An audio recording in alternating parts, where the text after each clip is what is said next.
In this video lecture, we will learn matrix mechanics, which was introduced by Heisenberg in the year 1925.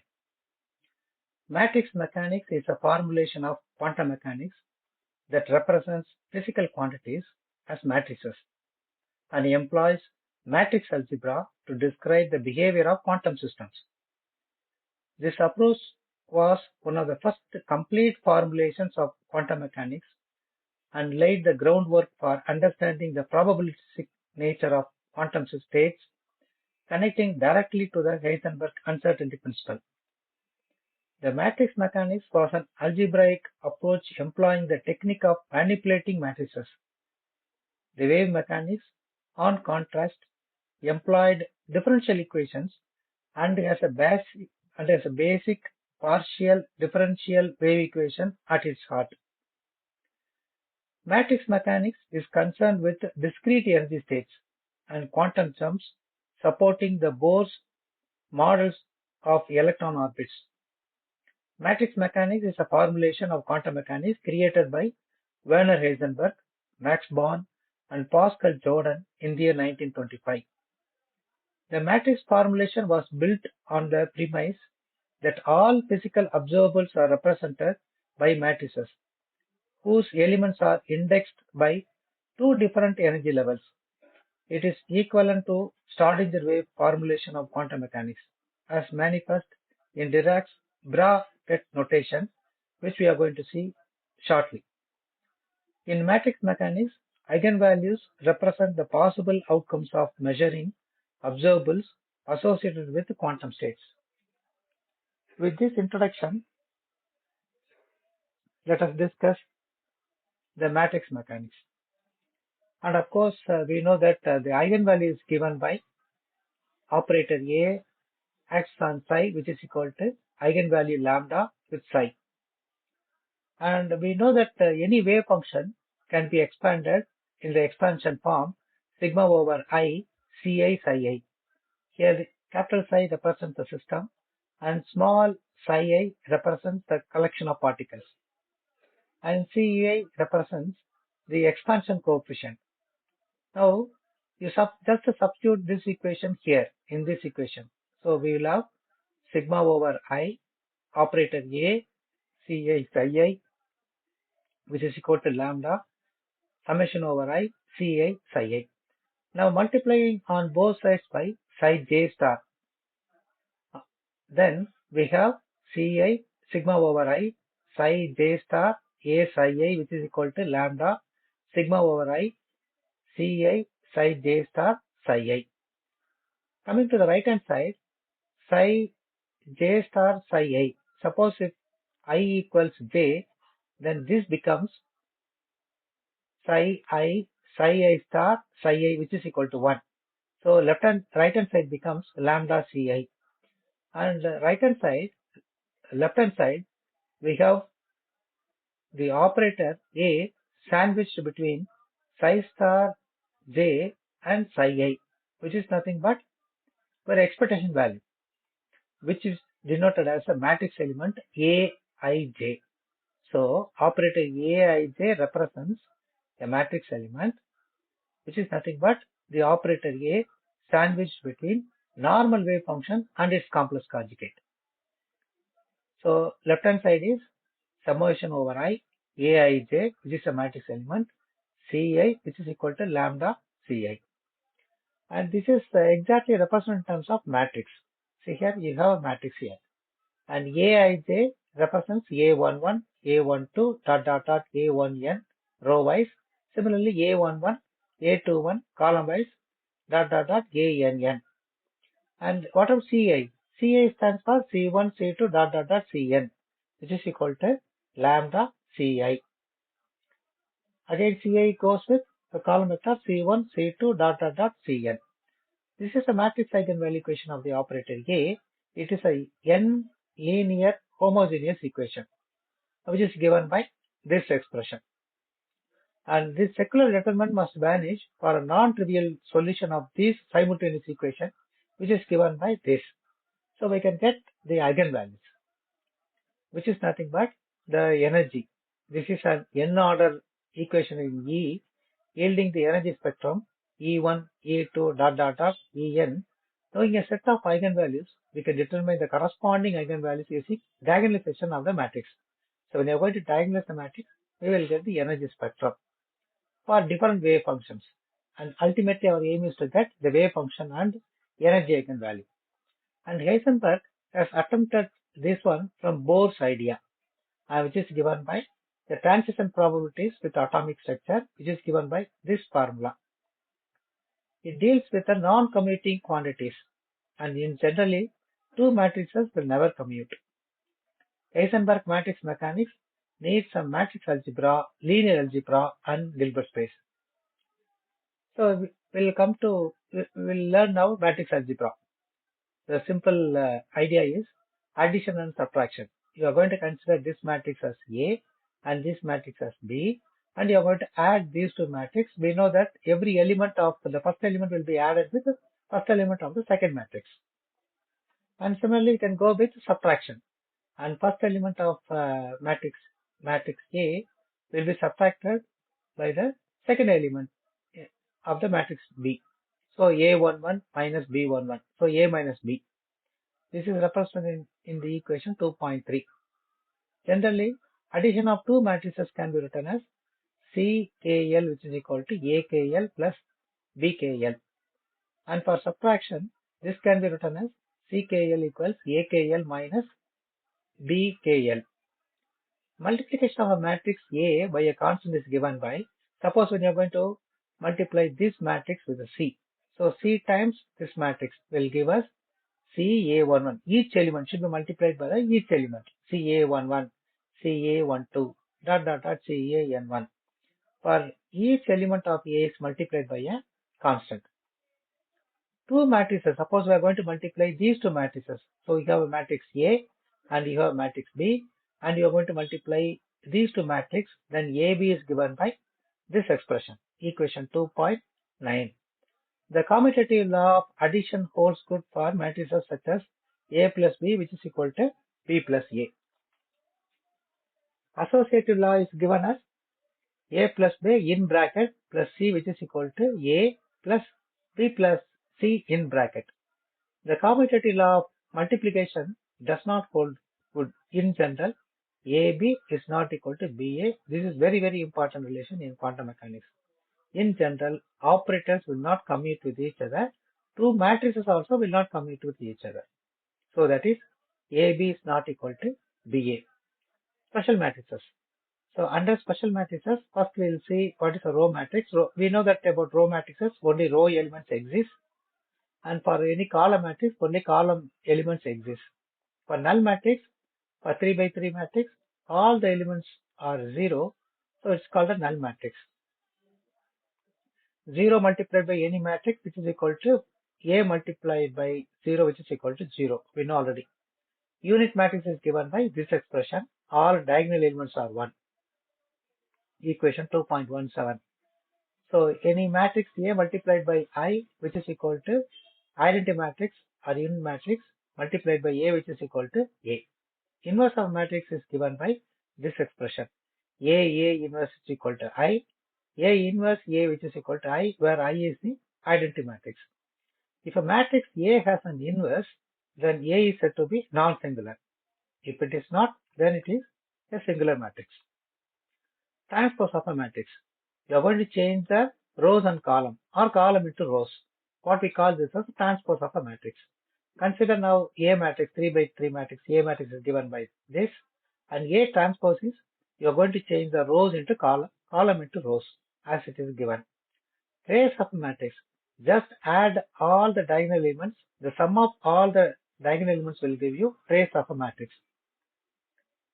For example, if just given matrices are A is given by this and B is given by this. What is asked? You are going to verify the trace of AB, which is equal to trace of BA. So first we'll have to multiply A and B. So A matrix is multiplied by B matrix, and we can obtain this. Now find the trace of a matrix. The trace of a matrix is given by adding all the diagonal elements, that is 0 plus 1 plus 0, which is equal to 1. Now, similarly, you can go with the multiplication of B and A. So, multiplication of B and A and find out the trace that will give you 0 plus 1 plus 0, which is equal to 1. See now, trace of AB, which is equal to trace of BA. Now, trace of AB minus trace of BA will be always equal to 0, implying that the trace of a commutator is always 0. Now, let us calculate the commutator A comma B. A comma B is given as AB minus BA. So, AB minus BA, the answer is exactly given as. Now, conjugate of a matrix. Conjugate of a matrix is just take the complex conjugate. The corresponding conjugate element is denoted as A star. Adjoint of a matrix. Take a cofactor of matrix first and take the transpose. For example, just take a 2 by 2 matrix exact like this. So transpose of cofactor of A11, cofactor of A12, cofactor of A21, then cofactor of A22, which is equal to given by this. For example, we take A matrix, 2 by 2 matrix as 2, 5, 1, 3. We are going to find out the adj. First, we will have to take the cofactor. Cofactor of 2 is nothing but 3. Cofactor of 3 is nothing but 2. Whereas cofactor of 5 is nothing but minus 1. Cofactor of 1 is nothing but minus 5. So, we will have to write exactly like this and take the transpose.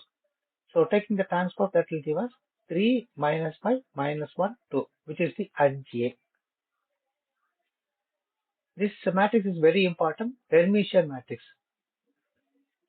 The Hermitian A dagger. So, this is represented as a dagger. The Hermitian matrix of a matrix A is the matrix obtained by interchanging rows and columns and take the complex conjugate. So we'll have to take the complex conjugate and change the rows and columns, or take interchange rows and columns and take the complex conjugate. A Hermitian matrix is a square matrix which is equal to its Hermitian adjoint and is denoted by the symbol dagger. Hence A dagger equals A.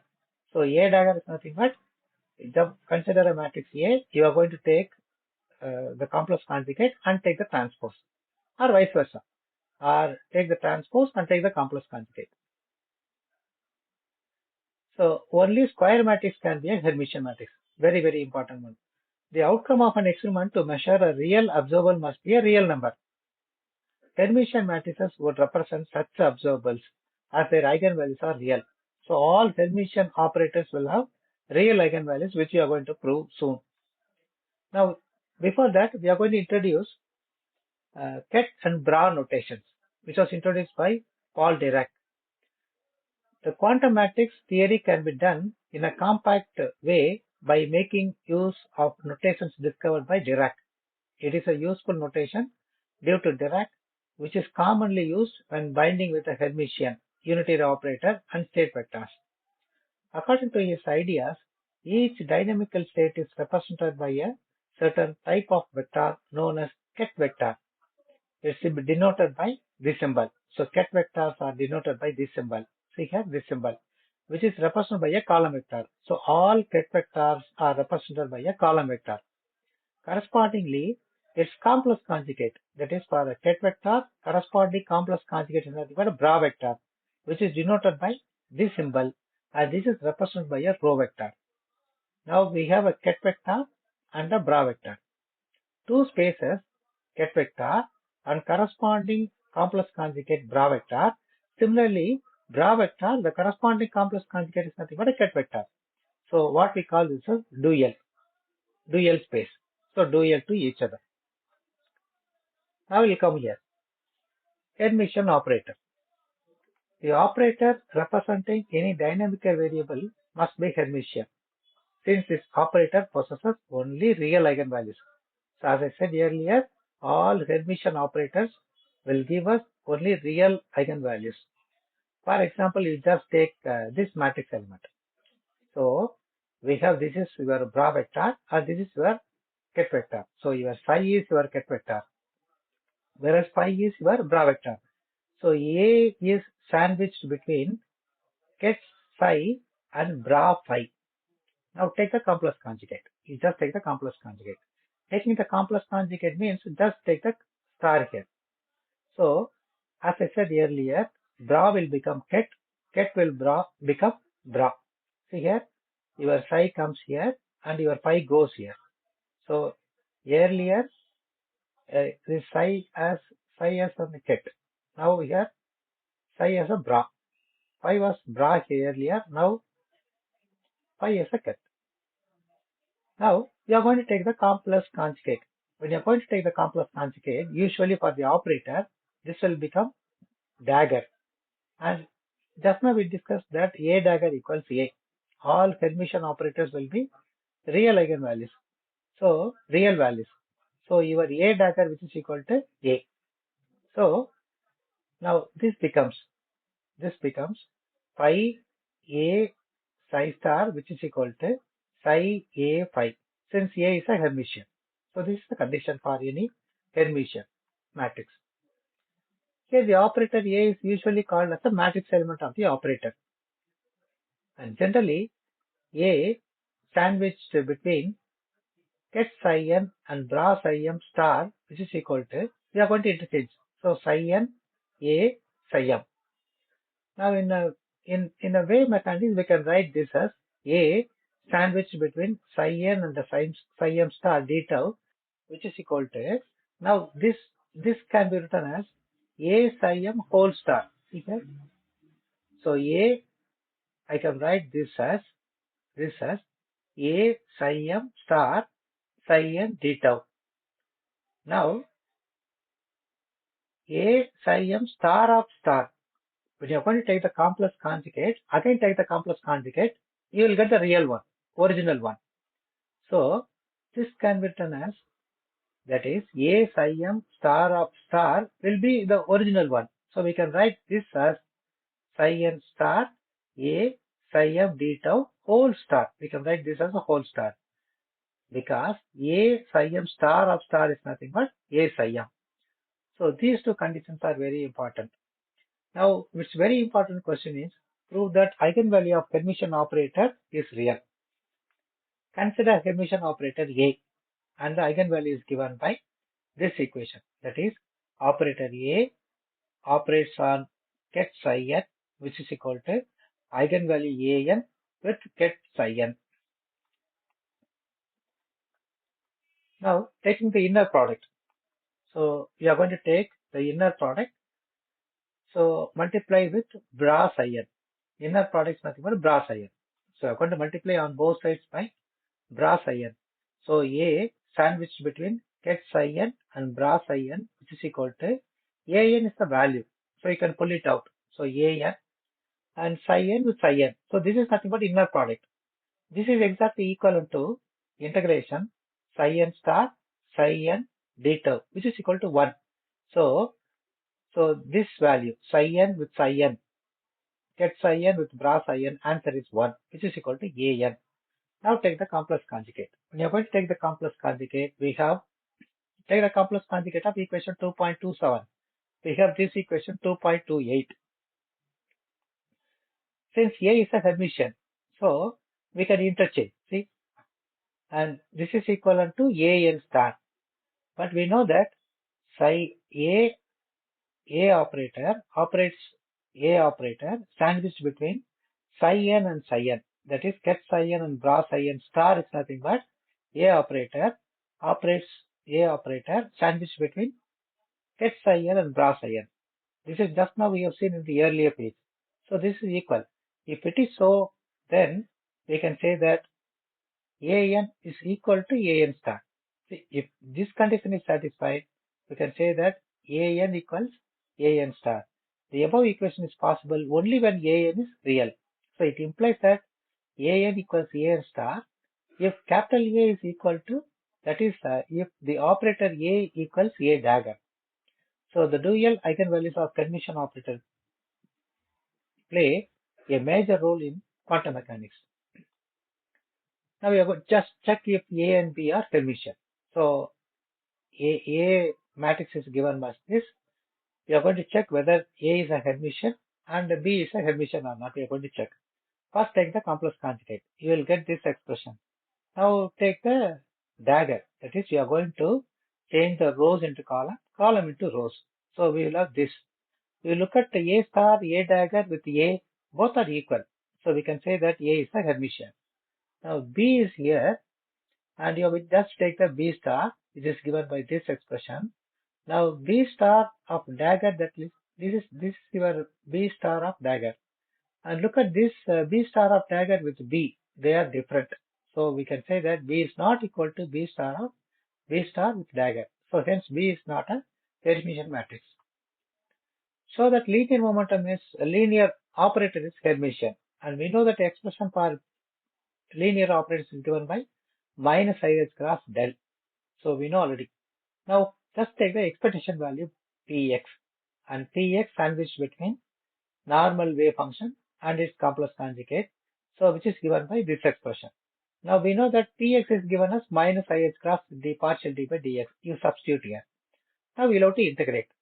So we can integrate this one by integration by parts. We're going to consider psi star as u and minus IH cross partial d by dx as dv. So we are going to use this formula udv equals uv minus vdu. So your u is given as this, whereas what is dv? dv is nothing but your minus IH cross psi. See here, IH cross d by dx, psi as whole as dv. So you have v is nothing but minus IH cross psi. So you will have uv here minus v du. So v is nothing but minus IH cross psi. d is nothing but below differentiate. So d psi star by dx. Now we know that the physical property of the wave function, when x tends to infinity, psi will become 0. So this condition is satisfied, that we'll have 0 here, minus minus plus. So this can be written as IH cross psi d psi star by dx dx. This can be written as psi in bracket IH cross partial d by dx psi star. So we know that Px star, Px is given by minus IH cross dx, whereas Px star is given as plus IH cross d by dx. So this can be replaced by Px star, and we know that it's very clear that Px equals Px star. That is, expectation value of the Px equal to expectation value of the Px star. It's complex conjugate. Hence, it's a real value. So momentum operator is real. Unitary matrix. Hermitian adjoint is equal to its inverse. That is, U is a unitary matrix if U dagger equals U inverse. Now multiplying on both sides by U, we have U dagger. You multiply this equation by U, we'll have U dagger, which is equal to U inverse, which is equal to 1. So this can be written as U dagger and U dagger U, which is equal to I, which is nothing but identity matrix.